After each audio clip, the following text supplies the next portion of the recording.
ফেরেশতা জিবরাইল বলেন, রাসূলুল্লাহ, আপনি যদি জান্নাত থেকে বের না হন, আল্লাহ আপনাকে জান্নাত থেকে বের করে দিবে না। সঙ্গে সঙ্গে নবী রাগ করে বললেন, জিবরাইল, যে কথা একবার বলেছো এই কথার দ্বিতীয়বার বলো না। জিবরাইল চমকে গেছে, আমি নবীর পক্ষে কথা বললাম। কিন্তু নবী এত রাগ করলেন। ফেরেশতা জিবরাইল বলে, রাসূলুল্লাহ, আপনার রাগ করার পিছনে কারণ। আল্লাহ নবী বলেন, জিবরাইল, আমি নবী আমার জন্য নই, আমি নবী হলাম আমার উম্মতের জন্যে। সবাই সুবহানাল্লাহ বললেন না? আমি নবী আমার জন্য নই, আমি নবী কার জন্যে? কথা কয় না। একবার আল্লাহ নবীর একজন ফেরেশতা, আল্লাহ নবীর একজন সাহাবী, নাম হলো হযরত বেলাল। নাম কি? হযরত বেলাল বললেন, ইয়া রাসূলুল্লাহ, আমরা যখন কবরে যাব, মুনকির নাকির আমাকে 3টা প্রশ্ন করবে। কয়টা? কিন্তু আপনি যখন কবরে যাবেন, আপনাকে মুনকির নাকির কয়টা প্রশ্ন করবে? তা আল্লাহ রাসূল বলেন, বেলাল, তোমার কি ধারণা? বেলাল বলে, হুজুর, আপনাকে একটা কম করবে। আল্লাহ রাসূল বলেন, কোনটা কম করবে? বলে, অমান নাবিউকা, এই প্রশ্ন আপনাকে করবে না, কারণ আপনি তো নবী। আল্লাহ রাসূল চোখের পানি বের করে বললেন, বেলাল, তোমাদের ভাগ্য কত ভালো, তোমাদের নবী আছে, কিন্তু আমার ভাগ্য কত খারাপ, আমার নবী নাই। আছেন আমার মুক্তার, আছেন আমার বারিস্টার, শেষ বিচারের হাইকোর্টেতে তিনি আমায় করবেন পার, আমি পাপী রাসূল জাবিন্দার। আল্লাহ যখন হাকিম হইয়া আমাদেরকে আসামি বানায় বিচার শুরু করবেন, ওই সময় আমাদের নবী উকিল হয়ে, বারিস্টার হয়ে আমাদের পক্ষে আল্লাহর কাছে ওকালতি করে আমাদেরকে সুপারিশ করে জান্নাতে পৌঁছায় দিবে। জিবরাইল, তুমি মনে করছো আমি জান্নাতে থাকার জন্য ঢুকছি?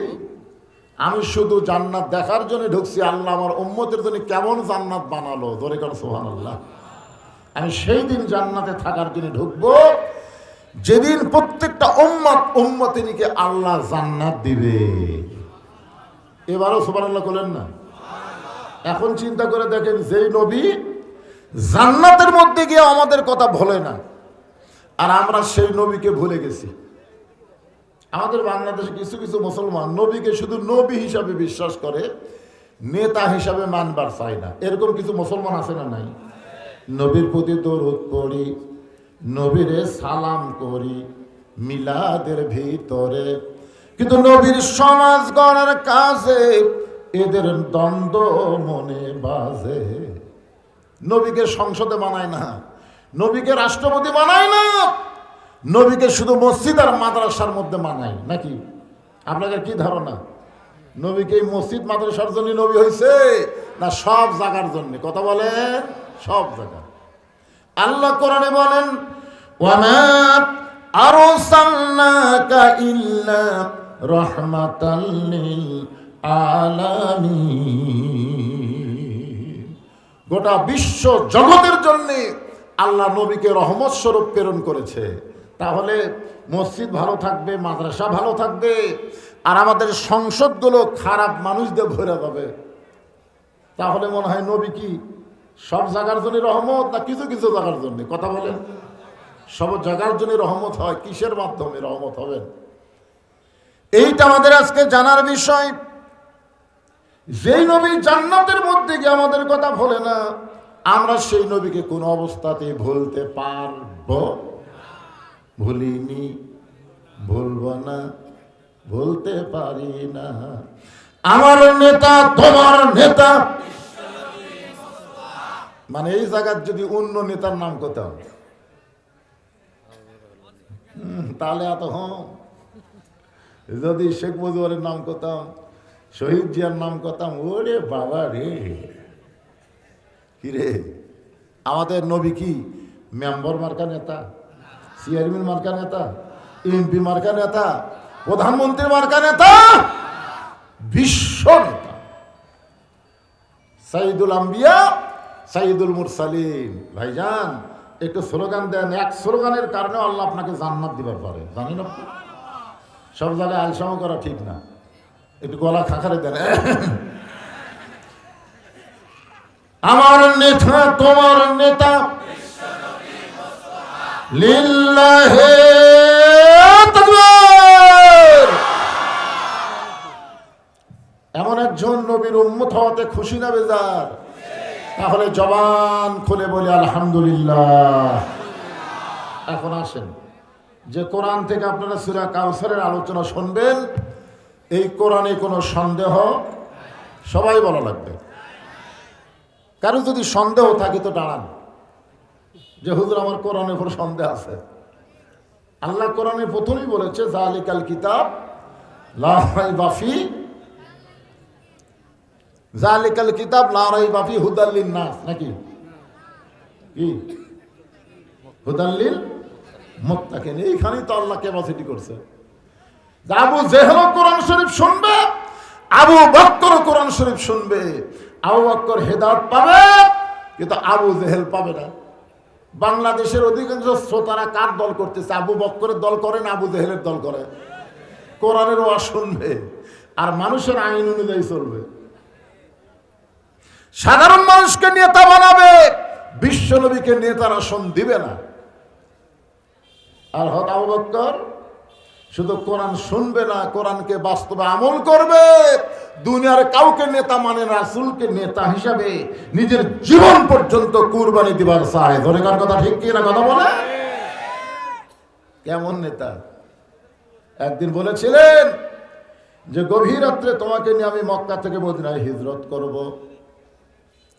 এই কথা বলার কয়েক মাস পরে নেতা কর্মীর বাড়ির দরজায় আস্তে করে একটা ঠোকা মারছে, সঙ্গে সঙ্গে দরজা খুলে যায়। নেতা বলে, কর্মী আবু বকর, এই গভীর রাত্রে তোমার বাড়িতে আসতেছে, এটাকে তুমি আগে থেকে জানো? আবু বকর বলে, ইয়া রাসূলুল্লাহ, কয়েক মাস আগে বলেছিলেন একদিন গভীর রাত্রে মক্কা থেকে মদিনায় হিজরত করা লাগবে, আমাকে আপনি সঙ্গে করে নিয়ে যাবেন। সেদিন থেকে আজ পর্যন্ত কোন রাত্রিবেলা ঘুমাইনি, বরং সারা রাত আমি দরজার পাশে দাঁড়িয়েছিলাম। কেমন নেতা, কেমন কর্মী! হ্যাঁ, একটু মনোযোগ দিয়ে শুনবেন। আল্লাহর নবী আবু জেহেল কোরআন শুনছে, আবু বকর কোরআন শুনছে, কিন্তু একজন সামিন ওয়া তাআনা শুনেছে শুধু শোনার জন্য না, এটা বাস্তব জীবনে গ্রহণ করার জন্য। আর আবু জেহেল খালি শুনেছে কি জন্যে? কি জন্য শুনছে? সকালবেলা সে বলেনি এত সুন্দর কোরআনের বাণী, রাতটা কোন দিক দিয়ে গেল আমি বুঝবারই পারিনি। আবু সুফিয়ান বলে, নেতা, যেই কোরআন শুনতে রাত কোন দিক দিয়ে যায় বোঝা যায় না, সেই কোরআন ধরলে অসুবিধা কি? আবু জেহেল বলতেছে, কোরআন ধরলে তোর আমার নেতৃত্ব চলবি না, আসল নেতা হয়ে যাবে আব্দুল্লাহর এতিম পোলা। আজকেও বাংলাদেশে আবু জেহেল মার্কা দল যারা করে, তারা অন্য মানুষের নেতৃত্ব গ্রহণ করবে, বিশ্ব নেতার নেতৃত্ব গ্রহণ করবে না। আল্লাহর কোরআনকে তারা সব জায়গায় পছন্দ করবে না। বলে কোন কথা ঠিক কিনা? মানুষ মরে গেলে কোরআন খতম দেবে, কোরআন পড়ে দোয়া করবে, এগুলো তারা পছন্দ করবে। কিন্তু কোরআন সংসদে যাবে, যেই স্লোগান দেবেন আল কোরআনের আলো সংসদে জ্বালো, তখন কলজার মধ্যে আগুন ধরবি। কেরে? সংসদে তো কোরআন চলবে না, সংসদে কোরআন পড়া চলবে। একজন কারি এসে সংসদ শুরুর আগে কোরআন তেলাওয়াত করে দিয়ে চলে যাবে, বুঝলেন না? ওই নামাজের মতন, যে নামাজে আসরের নামাজ পড়ে জমি ধান দেখবার গেছে, যায় দেখে ওপর জমির পানি চলমল করতেছে, নিচে আর জমির পানি নেই। তখন চারিদিকে তাকায় দেখে কোনো মানুষজন নাই, আস্তে করে বসে বিসমিল্লাহ কয়ে আল কাটছে। তোর এখন কি কয়ে? আচ্ছা, বিসমিল্লাহ কয়ে কার আল কাটছে? কথা কর না কেন? উপরের পানির জমির আল কাটছে বিসমিল্লাহ কয়ে। আপনার কোন তো সব জায়গাতে বিসমিল্লাহ কওয়া যাবে, কিন্তু ওরা জানে যে বিসমিল্লাহ করলেই কাম হয়ে যাবে। বিসমিল্লাহির রহমানির রহিম কে আল কাটছে, কেটে ওই পানি দিয়ে হাত ধুয়ে দাঁড়ায় চারিদিকে তাকায় বলতেছে আলহামদুলিল্লাহ, কেউ দেখেনি। আপনারা বলেন তো, শুরুতে বিসমিল্লাহ, শেষে আলহামদুলিল্লাহ আছে, কিন্তু মাঝখানে কামটা কি করছে? এ কথা বল না কেন? বাংলাদেশে এরকম বিসমিল্লাহ করে শুরু করলে হবে না, আলহামদুলিল্লাহ বলে শেষ করলে হবে না, মাঝখানে কামটা কি করলে আগে সেটা দেখা লাগবে। ধরে কথা ঠিক কি না? আপনারা কি এরকম বিসমিল্লাহ দিয়ে শুরু করবেন নাকি? আলকাটা একটু মনোযোগ দিয়ে শুনতে হবে। যেই কোরআনের মধ্যে কোনো সন্দেহ নাই, যেই কোরআনের মধ্যে কোনো ধোঁকা নাই, যেই কোরআনের মধ্যে কোনো গোঁজামিল, সবাই বলবেন আছে নাকি? আচ্ছা, বর্তমানে যে সংবিধানটি আমাদের বাংলাদেশ চলতেছে, এই সংবিধানের মধ্যে সন্দেহ নাই? তো সবাই বলতেছেন না কেন? সন্দেহ, গোঁজামিল, তারপরে ভুল। মাশাআল্লাহ, আপনারা আগের দাঁত বললেন নাই 3 বার, আর পরেরটা বলছেন আছে। তো এখন কোনটাই আমাদেরকে হেদায়েতের বাণী মনে করব, সংবিধান না কোরআন? জোরে বললে কি ধরা খাবেন? ধরা খাওয়ার দিন শেষ। এখন ডাইরেক্টের বাংলাদেশ। জোরে কোন কথা ঠিক না? জোরে বলেন, একটু জোরে বলেন। এই জন্য আল্লাহ বললেন হুদাল্লিল মুত্তাকিন, পাইকারি হারে এই কোরআন সবাইকে হেদায়েত দেবে না, কেবলমাত্র মুত্তাকি বান্দাদেরকে এই কোরআন হেদায়েত দিবে। এখন মুত্তাকির ব্যাখ্যাও কিন্তু কোরআনে আছে, আছে না নাই?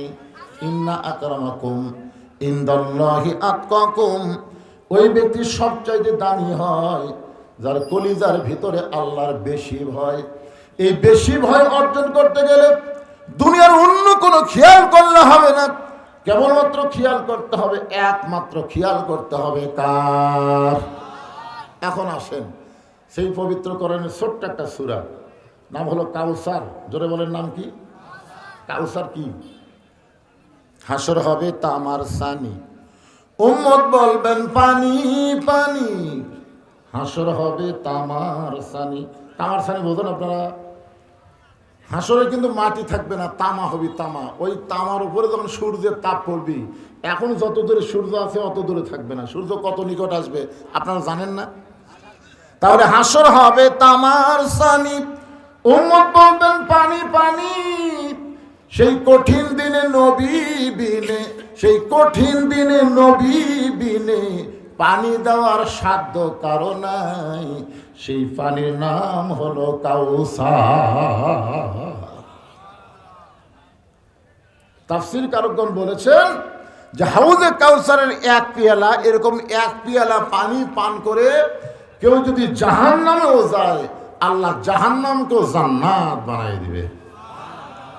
আরে দেখছেন এই পানির মধ্যে পাওয়ার কি রে? যে পানি শরীরের মধ্যে থাকলে ওই শরীরের জন্য আল্লাহ জাহান্নাম এরকম হারাম করে দিবে। আপনারা বলেন তো, এই হাউজে কাউসারের মালিক আল্লাহ কাকে বানাবে? আমাদের নবীকে। আমাদের নবীকে বলতে কি হয়? অন্য কোনো নবীর চান্স আছে? হাউজে কাউসার আল্লাহ কাকে দিবেন? আমাদের নবীকে দিবেন। তাহলে আমরা কার উম্মত? সেই নবীর উম্মত। আমাদের কোন টেনশন আছে? খালি 1 গ্লাস পানি খাবো, আল্লাহ যেটি দেয় দিক। যদি জাহান্নামের মধ্যে চলে যাচ্ছি, কাউসার ভিতর থাকলে আল্লাহ জাহান্নামকেও জান্নাত বানায় দিবে। সুবহানাল্লাহ বলে। সাহাবীরা বললেন, এ রাসূলুল্লাহ, আপনার হাতে হাউজে কাউসার থাকবে, পাইকারি হারে সবাই যদি হাউজে কাউসারের পানি পান করতে চায়, আপনি সবাইকে পান করাবেন। রাসূল বললেন, ফাসাল্লি রাব্বিকা ওয়ানহার। 2টা আমল যাদের মধ্যে থাকবে, একটা হলো নামাজ, একটা হলো কুরবানি। এই 2টা আমল যারা করবে তারাই পান করবে হাউজে কাউসারের পানি। 1 নম্বরের নাম কি? সবাই বলা লাগবে। আপনারা কি এশার নামাজ পড়েনি নাকি? পড়ছেন? তাহলে জোরে বলতে, নামাজ জোরে বলতে অসুবিধা কি? কারণ বেনামাজীদের কাছে নামাজের ওয়াজ খারাপ লাগে। জোরে কোন কথা ঠিক কিনা? কিন্তু আপনারা নামাজি, আপনাদের কাছে তো নামাজের ওয়াজ খারাপ লাগার কথা নেই। এখানে 2টা বিষয় বলা হয়েছে, একটা হলো নামাজ, একটা হলো কুরবানি। এই 2টা আমল যারা করবে তারাই পান করবে হাউজে কাউসারের পানি। এ মাইকলা ভাই দেখেন তো জনগণ ঠিক মতো আমার কথা শুনবার পাচ্ছে কিনা? আপনারা কি আমার কথা শুনবার পাচ্ছেন? বুঝবার পারতেছেন? রিপ্লে আসে না কেন? হোহা করেন না কেন? এই জন্যই তো মাগরিবের মাহফিলই ভালো। রাত বেশি হচ্ছে, ঠান্ডা লাগতেছে, নিজে ফ্যান দেয়নি, এখন একজনকে ঠান্ডা লাগতেছে। হুজুর কি করবেন এখন? আল্লাহ আজকে কাউসারের তাফসীর শুনতে গিয়ে যারা ঠান্ডা লাগবে তাদের জন্য আল্লাহ তুমি জাহান্নামের আগুন হারাম করে দাও। জোরে কোন আমিন।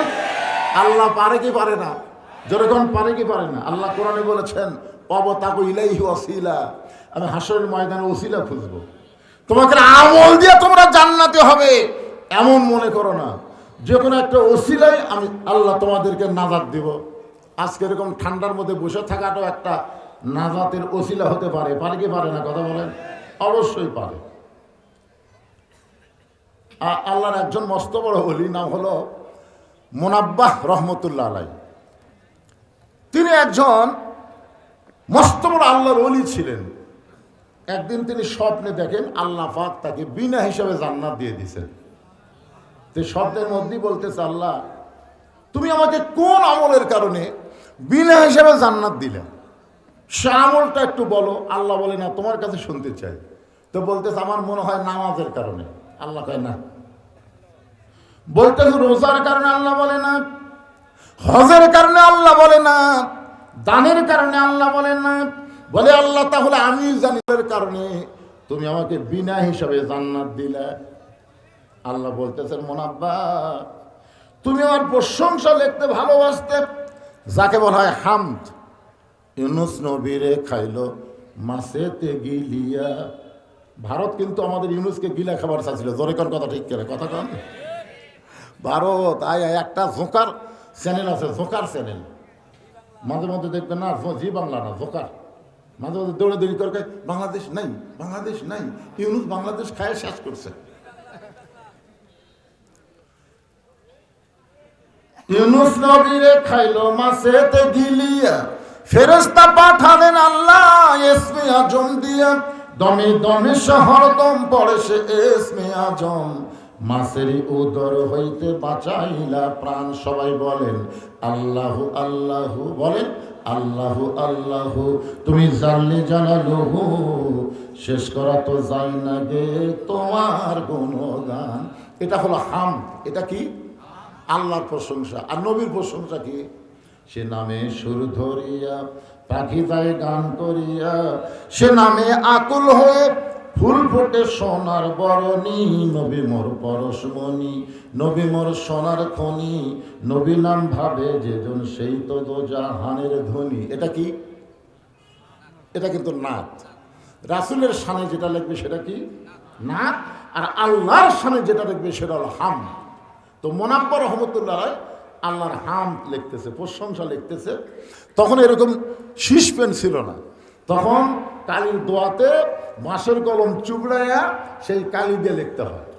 উনি যখন আল্লাহর প্রশংসা লিখতে যাবেন, এমন সময় এক মাসি কালি খাওয়ার নিয়তে কলমের আঘাত পড়ে গেছে। যেই লিখবে আল্লাহর প্রশংসা, মাসি এসে পড়ছে। মুনাব্বা চিন্তা করে যে মাসিক হয়তো খুব তৃষ্ণা লাগছে, দেখি কতক্ষণ মাসি থাকে, আমি কলম লড়াবো না। এই মনে করে কলম ধরে আছে। এক সময় মাসি উড়ে চলে গেছে। কলম আবার চুবড়ায় যে আল্লাহর প্রসঙ্গে লিখতে যাবে, সঙ্গে সঙ্গে মাসি এসে আবার করছে। তাই কে রে, আমি তো নজরুল গীতি লিখতেছি না, আমি রবীন্দ্রসঙ্গীত লিখতেছি না, আমি লিখতেছি কার প্রশংসা? মাসি এসে তো ডিস্টার্ব করতেছে। তো মনে মনে চিন্তা করে, যা এবার খেয়া যা। যতক্ষণ মাসি কলমের আঘাত পড়ে আছে ততক্ষণ কলম লড়াই না, মাসি খায়া চলে গেছে। পরে যে আবার কলম চুবড়ায় লিখতে যাবে, মাসি আবার। আল্লাহর ওলি চিন্তা করে, পর পর দুইবার দিলাম, দেখি আরেকবার কলম ধরে আছে। মাসি কালির চুষা দেওয়া সে বলতেছে, আল্লাহ আমার মতন ক্ষুদ্র মাসিকে আশরাফুল মখলুকাত মানুষে তিনবার আমি তাকে জ্বালাতন করলাম, সে আমাকে কালি না পান করা পর্যন্ত তাড়ায় দিল না। আমি তোমার কাছে দোয়া করি, তুমি তাকে আল্লাহর ওলি হিসাবে গ্রহণ করে নাও। আল্লাহ কয়, মুনাব্বা যে আমল তুই গুরুত্বই দিসনি, ওই মাসিরে কালি পান করার সুযোগ দেওয়ার কারণে আজকে আমি আল্লাহ তোরে বিনা হিসাবে জান্নাত দিয়ে দিলাম। তা আমরা কি জানি আজকে ঠান্ডার মধ্যে বসা আমাদের জন্য কত বড় উপকার হবে? আমরা জানি? মনে করতেছে না ঠান্ডার মধ্যে বসো না, ওদের পিছনে খাড়া হয়ে আছে, দরকার নেই, খাড়া হয়ে থেকে আজকে শোনো ভাইজান। আজকের মাহফিল জান্নাত পাওয়ার একটা ওসিলা হতে পারে। ধরে কারণ পারে কি পারে না? ফাসাল্লি রাব্বিকা ওয়ানহার। 1 নম্বর হলো নামাজ, 2 নম্বর হলো কুরবানি। এই নামাজটা আল্লাহ তাআলা নবীকে আরশে দিয়েছেন। জোরে বলেন কোথায়? আমার কথার দিকে খেয়াল করবেন। হজ আল্লাহ নবীকে দুনিয়াতে দিছে, যাকাত আল্লাহ নবীকে দুনিয়াতে দিছে, রমজানের রোজা আল্লাহ নবীকে দুনিয়াতে দিছে, কিন্তু নামাজ এইটা আল্লাহ নবীকে দুনিয়াতে দেয় নাই।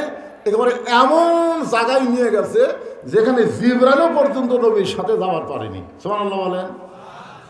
এমন একটা জায়গায় এসে আল্লাহ বলেন, জিবরাইল ব্রেক, আর সামনে আসতে পারবা না। ফেরেশতা জিবরাইল ব্রেক হয়ে গেল। নবী একা একা আল্লাহর আরশে গেলেন। আল্লাহর সঙ্গে নবীর মেরাজ হলো। আল্লাহ নবীকে নামাজ দিলেন। জোরে বলেন, কি দিলেন?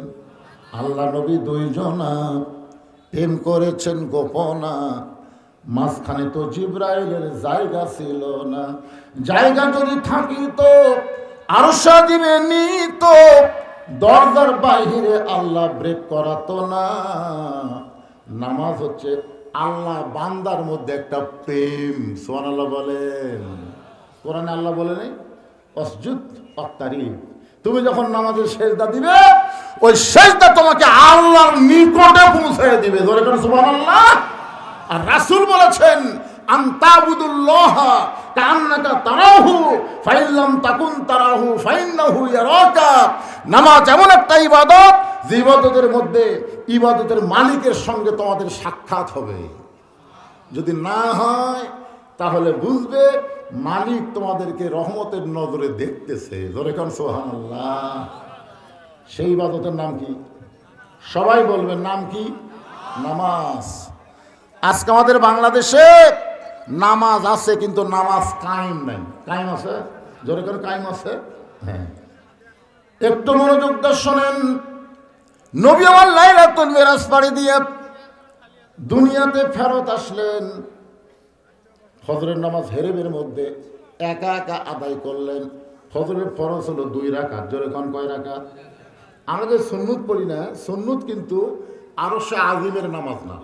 খুব খেয়াল করবেন, সুন্নত কিন্তু আরশের নামাজ না। আরশের নামাজ হলো 17 রাকাত। জোরে কোন কয় রাকাত? একটু মনোযোগ দিয়ে শুনবেন।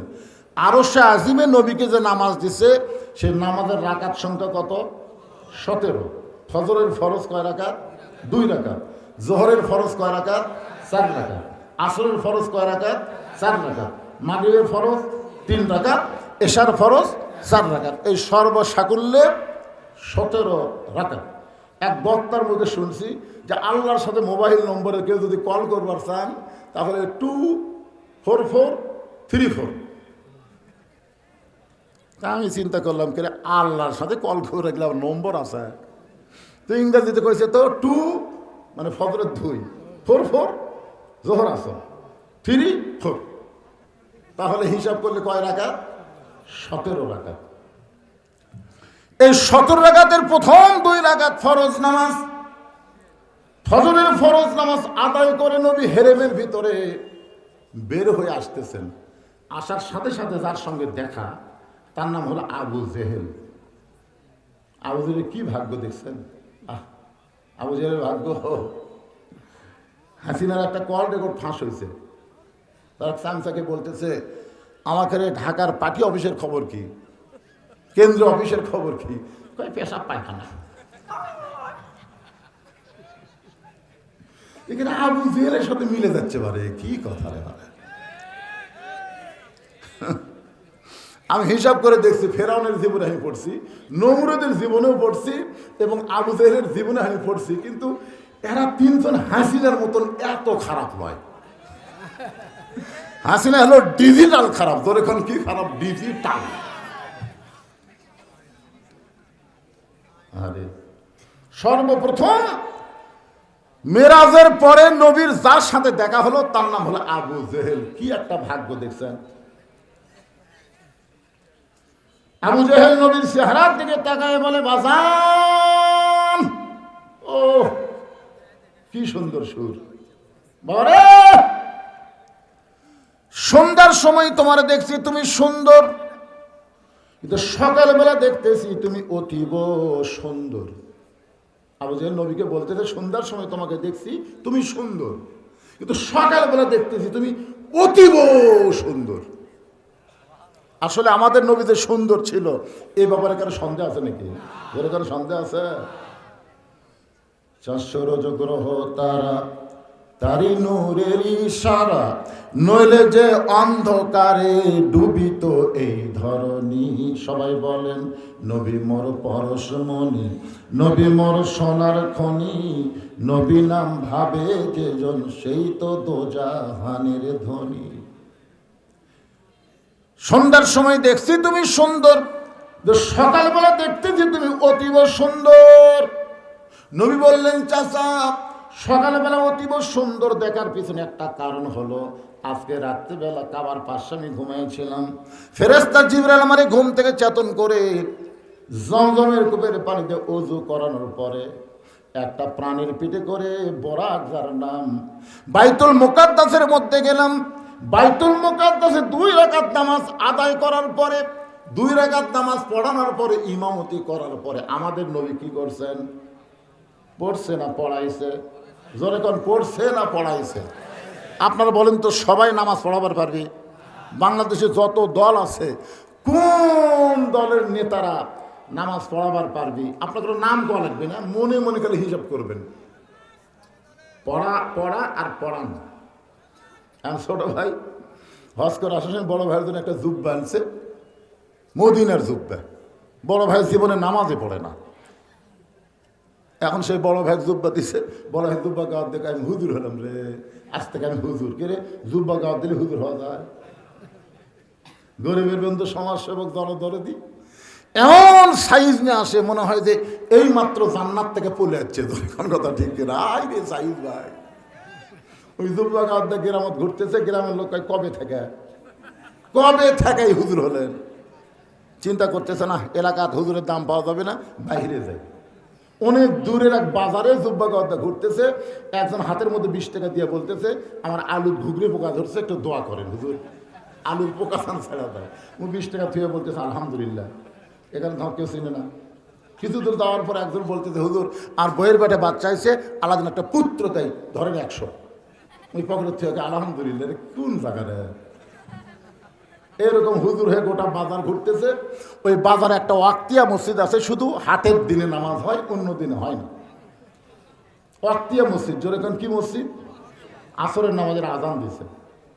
আজান শোনার পরে যারা নামাজি তারা সবাই মসজিদে গেছে, কিন্তু জুব্বা তো পড়ে না। আর জুব্বা থাকলে কাম হবে? ওই বাজারে ঘুরতেছে, একজন হাত ধরে কয়, হুজুর আজান দিছে, তার মানে আপনি ঘুরতেছেন, চলেন। হাত ধরে মসজিদে নিয়ে গেছে। সমস্ত মুসল্লিকে আলহামদুলিল্লাহ। অনেকক্ষণ আমরা বসে আছি, ভাই হুজুর নাই। আল্লাহ তোমার প্রতি রহম করুক, তুমি একটা হুজুর ধরে নিয়ে যাচ্ছা, যান হুজুর সামনে যান। যুবলা হাত করে বলতে যে, ভাই আমি হুজুর না, আমাকে হুজুর মনে করে তোমরা ভুল করো না, আমি এমনি জুব্বা গাওয়ার দিতে পারি না। এ দেশে ভালো মানুষ কোনোদিন বলবে না ভালো, খারাপ কোনোদিন বলবে না খারাপ, আপনি আসল হুজুর। একজন বলতেছে, নামাজ যদি কবুল করবার চাও জোর করে হুজুর সামনে দাও। তো দেখ, হুজুর হয়ে হুজুর শিকার যায়নি, আল্লাহর ওলি রে। জোর করে সামনে মেহরাবের মধ্যে দিচ্ছে। ওই এখন সামনে যা চিন্তা করে, এটা কোন নামাজ রে? নামাজই জানে না, কোন নামাজ কিভাবে পড়ায়, কোন মতে নিয়ত করে আল্লাহু আকবার। রুকু থেকে সেজদায় গিয়ে মনে মনে চিন্তা করে, কয় রাকাত কিভাবে পড়ায়, কয় রাকাত কিভাবে পড়ায়, এরপরে কি করব, এরপরে কি করব। সেজদায় গিয়ে যদি সুবহান রাব্বিয়াল আলা না বলে, তার কাছে কি আসে? শয়তান। শয়তান এসে বলতে থেকে, তুই তো আমার দল করিস, তুই তো এই ঘর ঢোকার জাত না। আমার দল যারা করে মাঝে মধ্যে এই ঘর ঢোকে, কিন্তু এই জায়গা মানে শয়তানের দল বাংলাদেশে তারা করে, মাঝে মধ্যে তারা এই ঘর ঢোকে। কথা কন না কেন? জুমার দিনে পড়ে নামাজ, জুমা গেলে পড়ে না। এরকম লোক আছে না নাই? 5 ওয়াক্ত নামাজ পড়ে না, খালি জুমার দিনে পড়ে।